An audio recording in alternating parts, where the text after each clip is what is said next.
Pride is not compromising who you are. Putting your best face forward. Best face forward, honey. That's pride.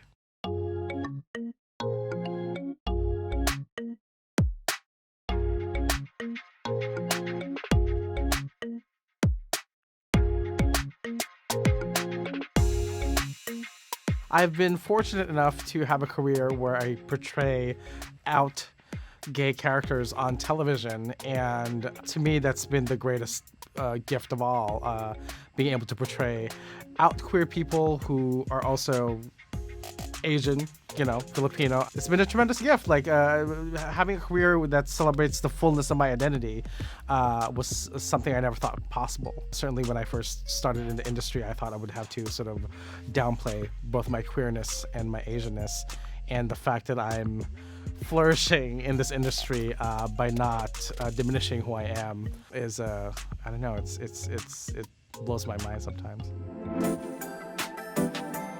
There have been so many big changes as far as diversity and inclusion in the industry, and just seeing sort of like the whole industry shift into accepting this new norm. Seeing programs like Pose on television and movies like Crazy Rich Asians and Black Panther and Love, Simon, that were sort of like being included in the conversation and being celebrated for it, as opposed to just like, we'll put in a gay character now and then.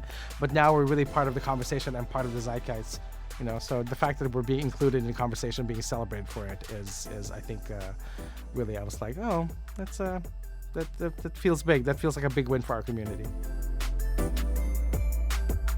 As queer people, once we discover that little kernel of truth about ourselves, there's that moment of fear that if we come out with this secret that we're not going to be loved, that we're not going to be celebrated, that people are going to hate us for it.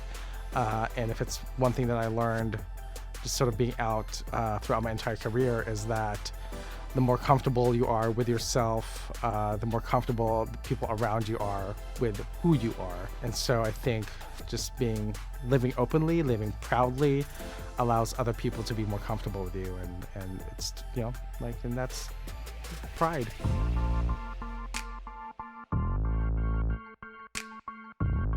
I hope to inspire other young people out there and know that they can lead full, successful lives. I certainly didn't see myself on screen growing up. And, I hope that there's little femme gay boys out there watching this who sort of yearn to have a similar career path, that it is possible. You don't have to change who you are, that you can have a very successful career just being exactly who you are.